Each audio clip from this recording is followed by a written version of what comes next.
The fourth floor of the Crestwood University Library was my sanctuary.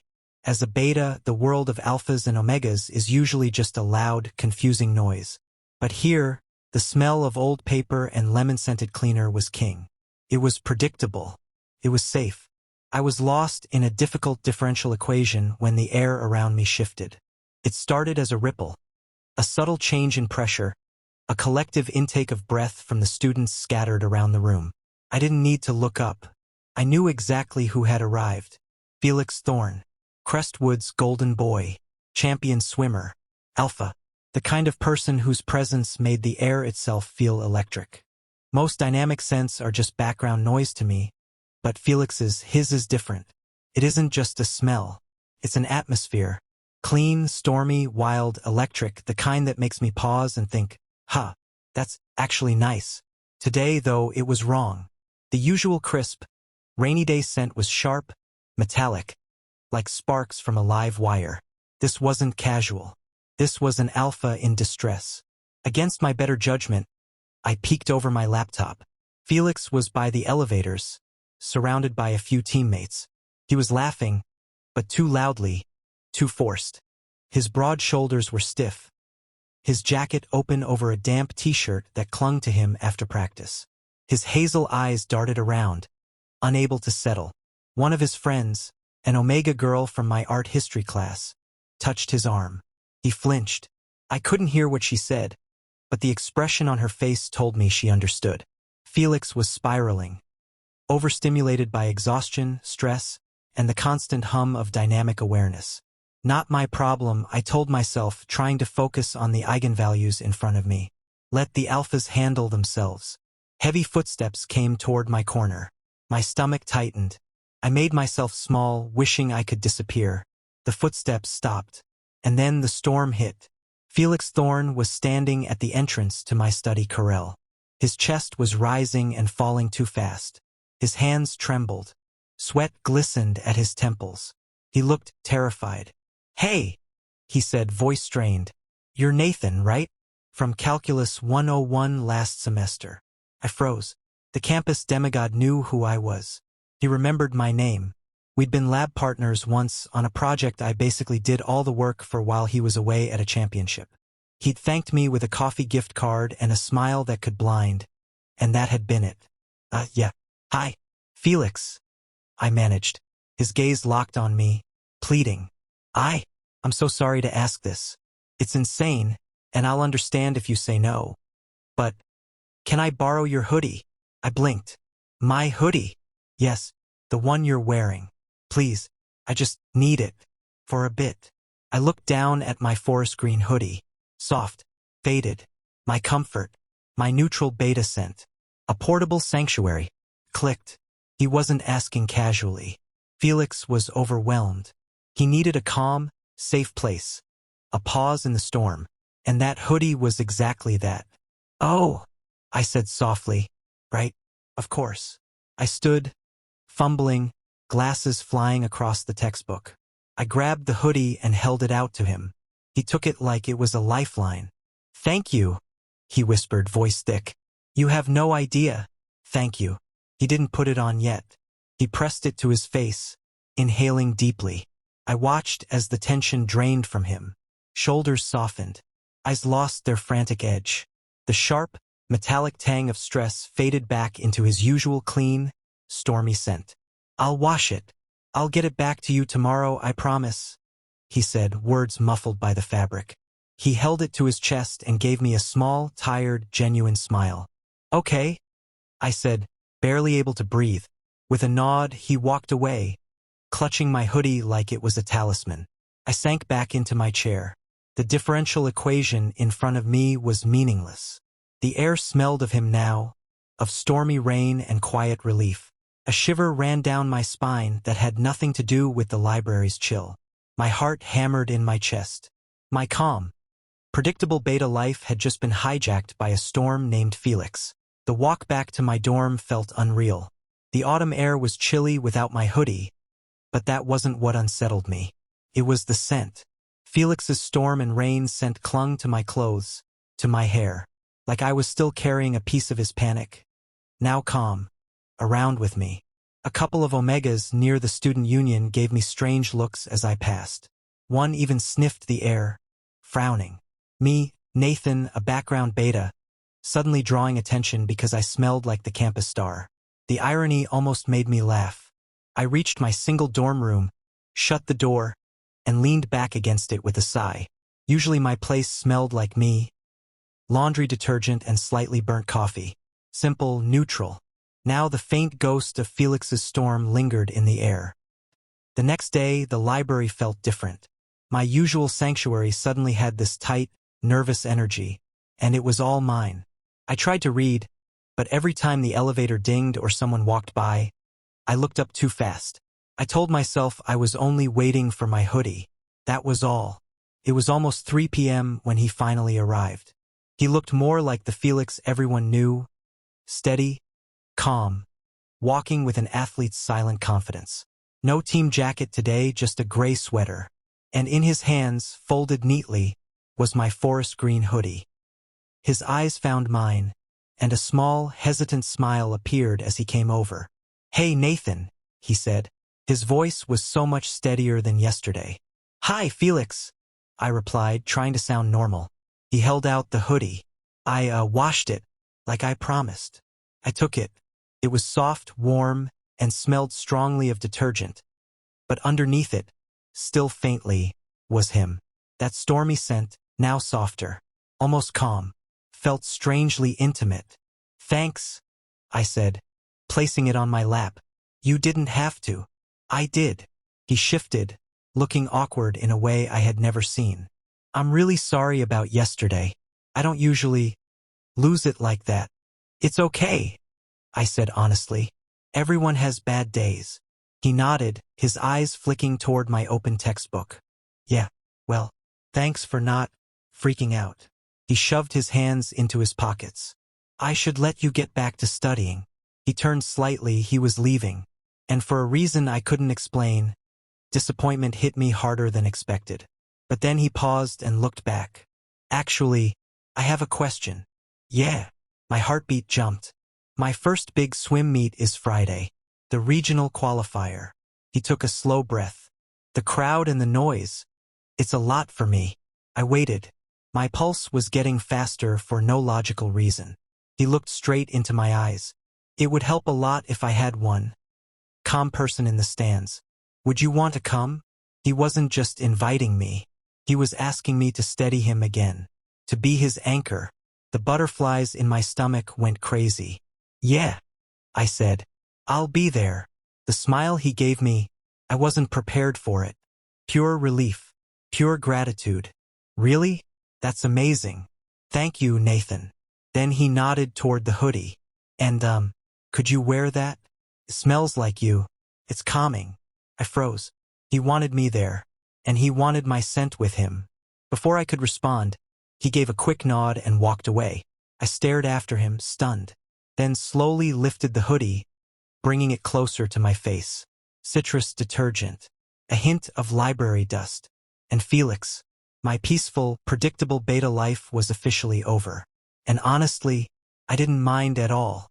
Friday night arrived faster than I expected. The Crestwood University natatorium was buzzing with energy, the kind of loud, chaotic excitement that always made my head ache. The smell of chlorine mixed with the roar of hundreds of students, forming a wall of sensory noise.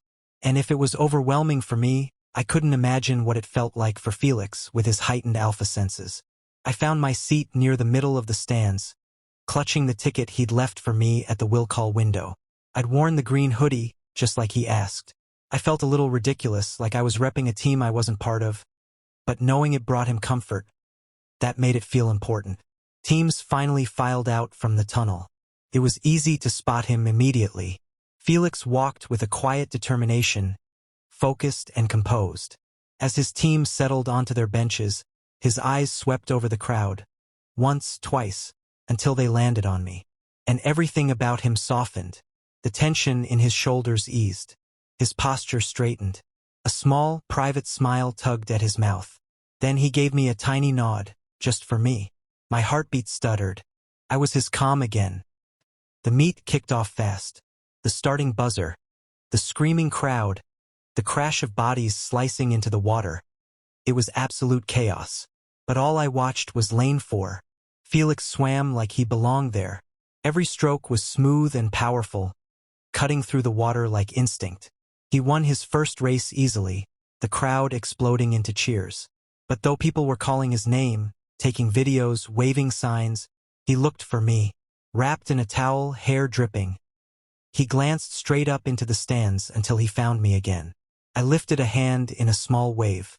He smiled. Not the polite athlete smile I'd seen around campus, but a real one. Warm, relieved, almost grateful. I felt it in my chest. Before his final race, the 200-meter freestyle, I noticed it immediately.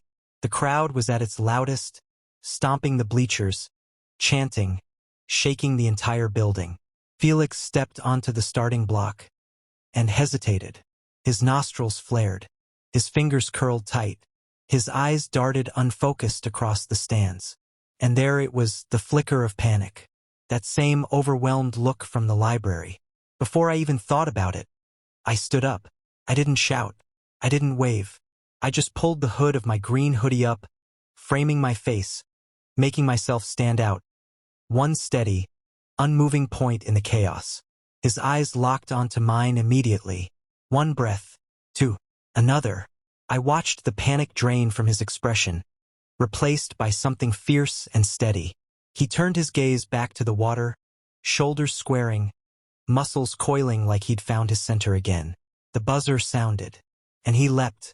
The race was brutal. He and a rival swimmer were perfectly matched, stroke for stroke, neither willing to give an inch. The crowd was deafening. My fists clenched so hard my knuckles ached. Then, in the final stretch, Felix surged, like he'd been holding back until the exact right moment. His hand hit the wall first. The arena exploded. His teammates mobbed him, cheering and pulling him into a hug. The flashing cameras, the shouting, the chaos. It swallowed him whole, yet he kept glancing up, searching through the noise. For me, my chest tightened with a strange, warm pride. I had helped him. I knew that now. The crowd thinned slowly, people spilling out into the hallway. I lingered near the exit, not sure whether I was supposed to wait or leave. I was about to walk away when someone called my name over the noise. Nathan!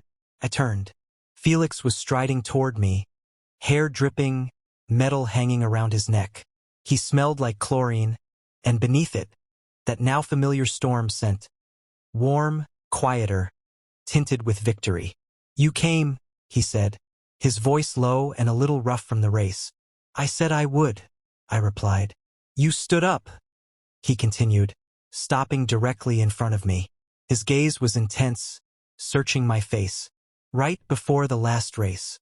You knew, didn't you? I shrugged, suddenly shy. It looked like you needed an anchor. You have no idea, he murmured.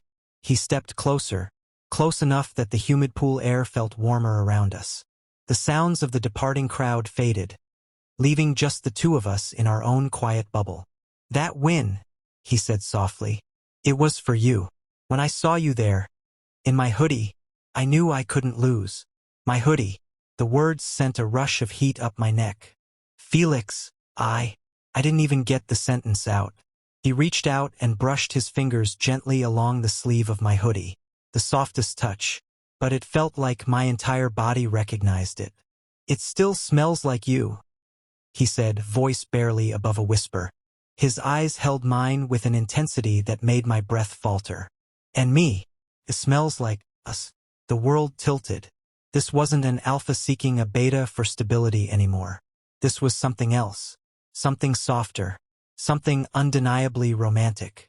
He drew back slightly. Not far, but enough to ask, quietly, "Can I walk you home?" All I could do was nod. We stepped out into the cool night, side by side. The space between us wasn't empty. It was warm, buzzing, full of a new understanding neither of us dared to say out loud yet. The storm had settled, and in its place something new was starting to grow. Something certain. Something inevitable. This was only the beginning.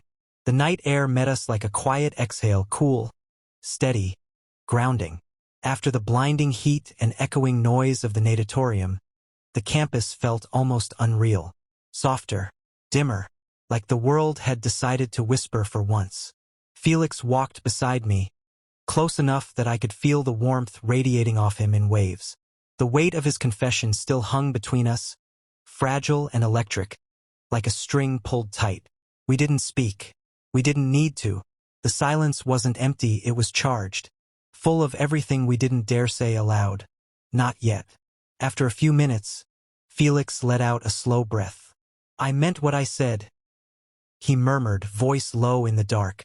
"About the race." I glanced at him. His gold medal glinted faintly beneath the streetlights. "You won it. You earned it." "Maybe," he said, brow furrowing as he searched for the right words. "But before a race, everything's chaos. The alpha sense, the pressure, the noise in my head. It's like a storm I can barely think through." His gaze flicked to me, soft but intense. "But when I saw you, it all quieted. Completely. Like someone cut the wires." My steps faltered. No one had ever said anything like that about me. Because of me. To an alpha, I was always the neutral one, the safe one, the easy one to ignore. But to Felix, I was quiet, calming, focus. "I'm glad I helped," I said, though my voice betrayed how stunned I was. "You don't just help," he corrected gently. "You anchor me." My chest tightened in a way that felt terrifying and wonderful at the same time. We reached the crosswalk, the one that split our paths, his dorm straight ahead, mine to the left. The red light washed over us, turning the moment into something strangely intimate. "This is me," I said. He turned fully toward me, hands shoved awkwardly into his pockets. "Nathan, about the hoodie." His throat bobbed. "I know it was a weird way to approach you, and I'm not sorry I talked to you. I just wish it happened differently." I tilted my head. "You thought about talking to me before?" He gave a quiet laugh, embarrassed. "Yeah, more than once. In calc. In the library. In the cafeteria that one time you were reading while eating. You always looked so focused. So calm." He rubbed the back of his neck. "I didn't want you to see the messy parts of me. Not first." Something inside me softened until it almost hurt. "I like the real you," I said. "All of it." His breath hitched, barely, but I heard it. The smile he gave me wasn't his usual confident athlete grin. It was smaller, warmer, like something unguarded had slipped through. "Yeah?" he whispered. "Yeah." The crosswalk sign beeped softly. Neither of us moved. "So," he started, shifting closer. Just an inch, but I felt every millimeter of it. "I've got a lighter week before training ramps up again. Would you maybe want to get dinner with me?" My heart did a slow, stunned roll. Not a thank you dinner. Not a friendly gesture. A real date. "I'd like that," I said, and the smile that spread across my face felt too big to contain. He brightened instantly, eyes warm, cheeks a little pink. "Tomorrow? I'll text you where and when." He froze. "That is, if you're okay giving me your number." He held out his phone like it was something fragile. I didn't think this far ahead. I laughed, unable to help it. "Give it." He handed it over too quickly, fingers brushing mine in a way that sent a pulse of warmth up my arm. I typed in my number and saved it under Nathan. "Done," I said, passing it back. He looked at the screen, smiling to himself. "Now I have it." The beeping grew louder, urging us to cross. Still, neither of us stepped away. "Good night, Felix," I said softly. He looked at me like he was memorizing every detail of my face. "Good night, Nathan." A beat. And, "Thank you for being you." I turned toward my dorm, feeling his gaze on me the entire way. It wasn't possessive. It wasn't demanding. It was gentle, attentive, warm. When I reached the door, I glanced back. He was still standing there, hands in his pockets, smile small but hopeful beneath the street lamp. He raised a hand and waved, just once, before walking toward his own dorm. Inside, with the quiet hum of the lobby around me, I lifted the sleeve of my hoodie to my nose. Citrus, chlorine, storm, and underneath it, me, blended, soft, impossibly right. It smelled like something forming, like a beginning, And as I climbed the stairs to my room, heart pounding too fast, I knew one thing with absolute clarity. I was already falling for Felix Thorne. And if his smile tonight meant anything, he might be falling too. The following day, I woke up with the memory of last night still humming under my skin. Felix's wave under the street lamp, his smile, the way he said my name. Every moment replayed itself like a scene I wasn't ready to step out of. I kept telling myself to be calm. It was just dinner, just a date. But every time my phone buzzed with his message, "Meet me at 7? I'll send the location," my stomach flipped like a traitor. By the time I reached the restaurant, the sky had already slipped into twilight. Felix's choice of dinner wasn't the buzzing campus diner or the loud, neon-lit places athletes usually loved. Instead, it was a small, family-owned Italian restaurant tucked between a flower shop and a bookstore. The windows glowed warm gold, and the smell of fresh basil and garlic hung in the air like a welcome blanket. Warm, private, quiet. He chose this for a reason. Felix was already inside when I arrived, nervously straightening the utensils for what looked like the third time. When he spotted me, he shot to his feet as if pulled by instinct. The gesture was old-fashioned, sweet, almost intimate, and the sweater, dark green, soft-looking, clinging to his broad frame, made his eyes look like warm honey under the dim lights. "You found it," he said, relief and something softer blending in his voice. "I did," I said, smiling. "It's nice in here." "Yeah, I wanted somewhere quiet." And the way he looked at me made the meaning unmistakable. Quiet for you. For me. For us. Dinner flowed easier than I ever expected. The kind of easy you don't plan for, it just happens. We traded stories, teased each other lightly, shared food without thinking twice. Felt normal, good, natural, like we'd done this 100 times. No pressure, no panic, just connection. We were halfway through sharing a slice of tiramisu when something in him shifted. His laughter faded, his posture softened, and his eyes, warm, thoughtful, searching, settled on me. "Can I ask you something?" he said quietly. "Of course. That day in the library." He hesitated, fingers tapping once against the table. "Why did you say yes? You didn't know me. I was a mess. And I know what people think of alphas when we're not in control." His eyes flicked to mine. "Weren't you scared of me?" I thought about it honestly. About the panic in his scent that day, the pain beneath it. "No," I said. "I wasn't scared. I was worried. You looked like you were drowning. It didn't matter that you were an alpha. You were a person who needed help." He stared at me as if I'd said something impossible. "No one sees it that way," he whispered. "They see the power, the instincts, the strength. They forget the weight. The weight of being you," I said softly. His breath caught, almost soundless. Then he reached across the table and took my hand in his. His touch was warm, steady, grounding. His thumb brushed over my knuckles once. Gentle, almost reverent. "Nathan," he murmured. My name soft and careful like he was afraid it might break. I turned my hand, threading my fingers through his. His stormy scent wrapped around me, warm and protective, settling something deep inside my chest.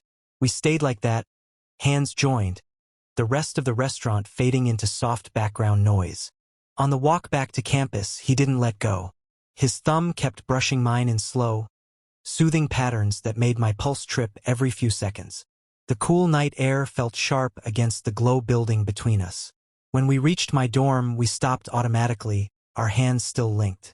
"I had a really good time tonight," he said, voice low and sincere.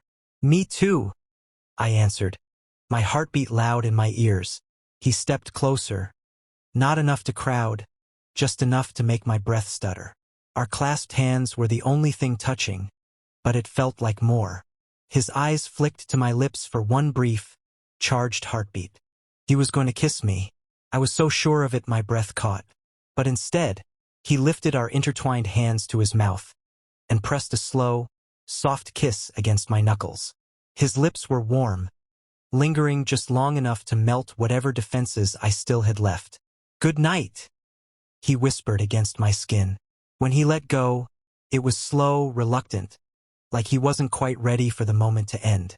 "Good night, Felix," I breathed. Inside, I leaned against the door, heart pounding, hand trembling as I pressed it to my face. I could still feel the shape of his kiss. His scent clung to me like something he'd left behind on purpose. I wasn't falling anymore. I had fallen, completely, for Felix Thorne. The text from Felix came exactly 1 week later. "Team hangout tonight. Nothing fancy. Just pizza, pool. And I'd really like you to be there." My first instinct was to hide under my blankets and pretend I'd never seen it. A sports bar full of loud, competitive alphas? That was my personal version of sensory hell. But the second instinct, the one shaped like Felix, with warm honey eyes and a storm scent that made my heart stutter, "One. I'll be there," I typed back. And because it had become our unspoken language, I wore the green hoodie. The bar was everything I feared. Loud, packed, and buzzing with alpha energy. But Felix spotted me instantly, like his senses were tuned to me and only me. He wove through the crowd with a smile so relieved and bright that my nerves loosened a notch. Before I could say anything, his hand settled at the small of my back. Warm, steady, grounding. The touch sent a calm wash over me, like someone turning down the volume on the world. "Come on," he said softly. "They're right over here." He guided me to a big booth filled with his teammates. Conversations were loud, but the looks were friendly, curious, not hostile. "Everyone, this is Nathan," he said, his voice proud. A few guys nodded, offering friendly smiles. Chloe, the Omega from the library, gave me a warm, knowing look. For a moment I thought maybe this won't be so bad. Then he showed up. Liam, Sr., built like he bench-pressed trucks for fun. His alpha presence hit like a physical shove. Heavy sandalwood, sharp dominance, loud ego. His gaze raked over the booth until it landed on me, tucked beside Felix. A slow, mocking smirk spread across his face. Well, he drawled. "If it isn't Felix's new beta." The way he said beta felt like a slur. He clapped Felix on the shoulder, too hard, intentionally testing dominance. "Cute, man. Didn't know you were into the quiet ones." The table went still. Felix's smile didn't break so much as it sharpened. "Liam," he said, low, warning, dangerous. I shrank instinctively, heat crawling up my neck. Liam lifted his hands in mock innocence. "What? I'm just saying it's a bold choice. Most of us prefer someone with spark." He winked at a giggling Omega at the end of the table. That was when Felix moved. His hand slid from the booth onto my shoulder, firm and unmistakably territorial. Then he pulled me closer, fully into his side. The shift in the air was instant. His storm scent sharpened, electricity lacing through it. Not panic, not fear. Controlled, deliberate, dominant. I felt the hairs on my arms rise. "You got a problem, Liam?" Felix's voice was calm, but underneath it was steel. Challenge. Warning. Liam's smirk faltered. He wasn't stupid. He could smell exactly what Felix was broadcasting. "No problem, man," he muttered. "Just having fun." "Fun's over," Felix said. "Apologize to Nathan." Silence. The whole booth watched. Liam scoffed, but even he took a step back. "Whatever. Sorry, Nathan." He said it like it meant nothing and stalked off toward the bar. The tension lifted slowly. Conversations resumed, but the energy had shifted. Everyone now knew where Felix stood. Where I stood. Felix didn't move his arm from around me. If anything, his grip tightened just a little. "You okay?" he murmured. His lips close enough that his breath brushed my ear. I nodded. Speech wasn't an option. Not when my heart was doing gymnastics. His fingers squeezed my shoulder gently, his scent wrapping around me like a protective cloak. "He's an idiot," Felix whispered. "You're the most interesting person in this entire room. Don't ever forget that." I turned my head toward him. The look he gave me, hungry, protective, warm, felt like being claimed with a single glance. The hangout ended not long after. Felix kept me close the entire time, not smothering, just there, solid, unmoving. a quiet force at my side. When we stepped into the cool night air, he reached for my hand immediately. No hesitation this time. He laced our fingers together tightly, like letting go wasn't an option he was willing to consider. His thumb brushed over my knuckles, slow and possessive. "I'm not letting you go tonight," he said, voice low. Rough with emotion, he wasn't hiding anymore, and I knew, without doubt, he wasn't talking about the walk home. Felix didn't take me toward the dorms. Instead, without loosening his hold on my hand, he led me across the moonlit campus green, toward the older, quieter side of the school where the buildings stood wrapped in ivy and shadow. "Felix," I asked, half breathless from the pace. "Where are we going?" "Somewhere quiet," he said, voice low, controlled, edged with the same possessiveness he'd shown back at the bar. "Somewhere I can talk to you without idiots like Liam interfering." He stopped in front of one of the historic faculty buildings. Stone walls, heavy ivy, tall windows. From his pocket he pulled out a key. A privilege of being team captain, I would learn later. He unlocked a side door and guided me inside. The narrow staircase creaked under our steps as he led me up to the 3rd floor. We stepped into an abandoned library lounge. All warm wood, worn leather chairs, and the stillness of a place everyone had forgotten. Moonlight spilled through the giant bay window, bathing the room in silver. Only then did he release my hand. But he didn't step away. He turned, standing with his back to the moonlight, the glow outlining his shoulders, his jaw, the intensity burning in his eyes. "I need you to hear this," he said. His voice almost a whisper but heavy enough to anchor the air. "What happened back there? It wasn't just Liam being a jerk." I swallowed, waiting. "It was the way he talked to you, the way he looked at you, like you weren't enough." He took a slow step closer, his scent, stormy, warm, familiar, wrapping around me. "You are more than enough, Nathan. You're the one person who cuts through all my bullshit. The one person who makes me feel steady."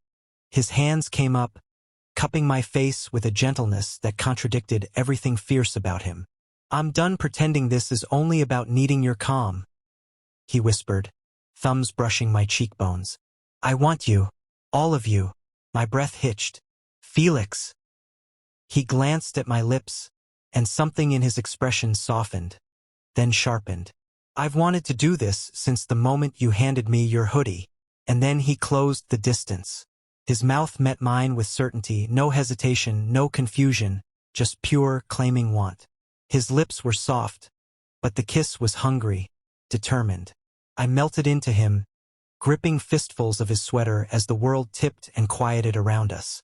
I could taste the faint sweetness of the soda he'd had earlier, and underneath it, something undeniably him. When he finally pulled back, our breaths tangled in the tiny space between us. "Stay with me tonight," he murmured, forehead resting gently against mine. "Not for anything else. Just stay. I don't want to be away from you right now." I didn't even need to think. "Yes," I breathed.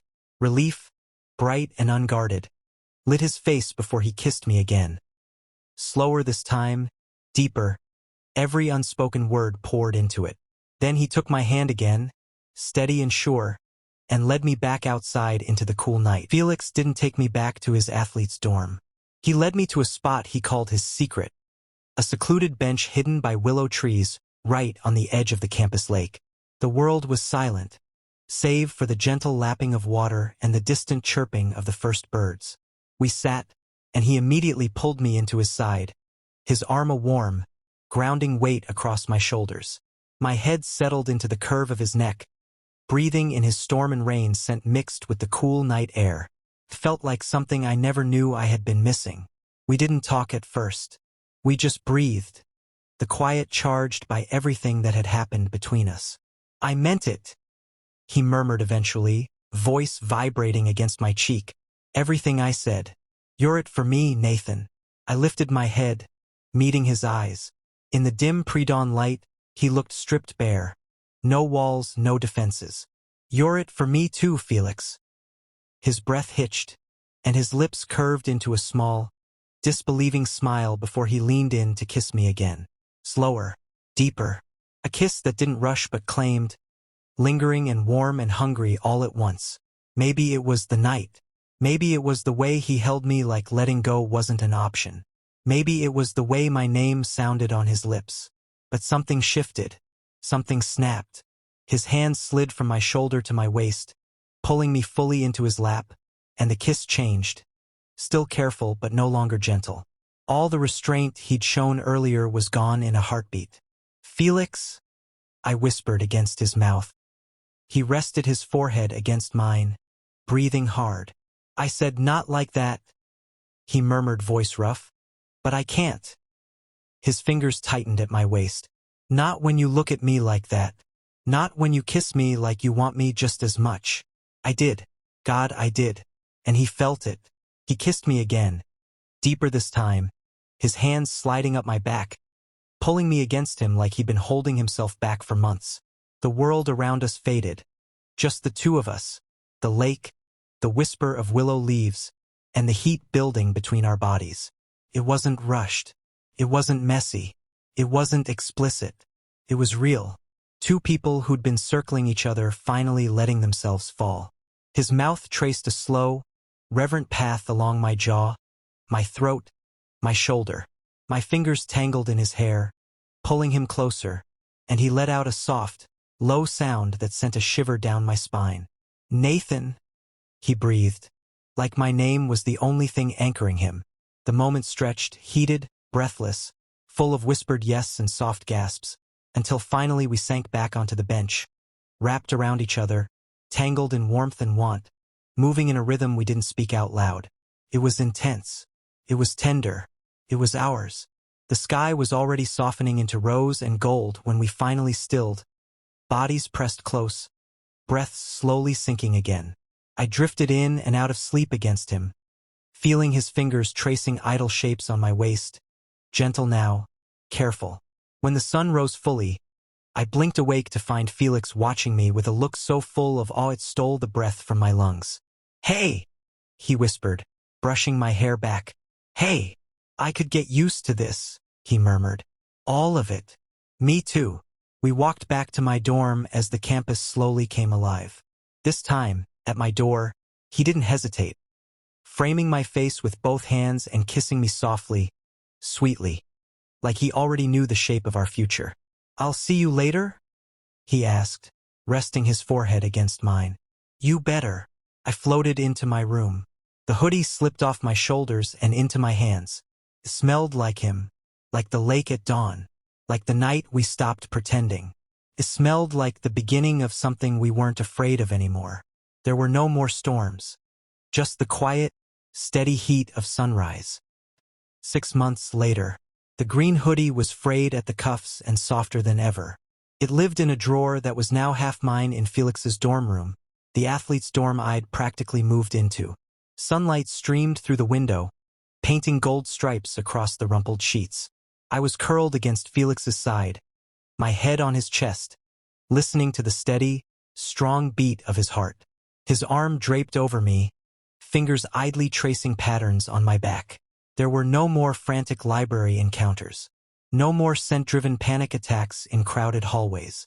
With me as his steady anchor, Felix had learned to navigate the noise, to find his own center even when I wasn't right beside him. But he always came back to this. To us. "You're thinking loud," he murmured, voice rough with sleep. He didn't open his eyes. "Just thinking about that first day," I said, tilting my head to look at him. "When you stole my hoodie." A slow, smug smile spread across his face. He finally opened his eyes, hazel warm and full of a love that still, sometimes, took my breath away. "Best decision I ever made." He rolled onto his side, facing me, and cupped my cheek. His thumb stroked my skin with a familiarity that felt like home. "You know," he said softly, serious now, "I used to think I needed silence, a complete absence of everything to feel calm." He leaned in, forehead resting against mine. His storm sent a gentle, comforting presence around me. But I was wrong. I don't need the quiet, Nathan. I just need you. You're the only calm I need. Tears, the happy kind, pricked at the corners of my eyes. I closed the small distance between us and kissed him. This wasn't a kiss of frantic panic like by the lake. Not the shy, exploring ones of the beginning. This was a kiss of promise. A kiss of forever. Slow, deep, tasting of the future and all the quiet mornings yet to come. When we parted, his smile was that heart-stopping, genuine one, all mine. I love you, he said. Not the first time, but each time it felt new. I love you too, Felix. He pulled me back into his arms, letting me settle against him. The world outside was perfectly still. The storm I'd found in the library had long since settled. Not into silence, but into a gentle, everlasting rain. Nourishing, life-giving, and beautiful. And I knew, with a certainty that settled deep in my soul, this wasn't an ending. It was a beginning that would last a lifetime.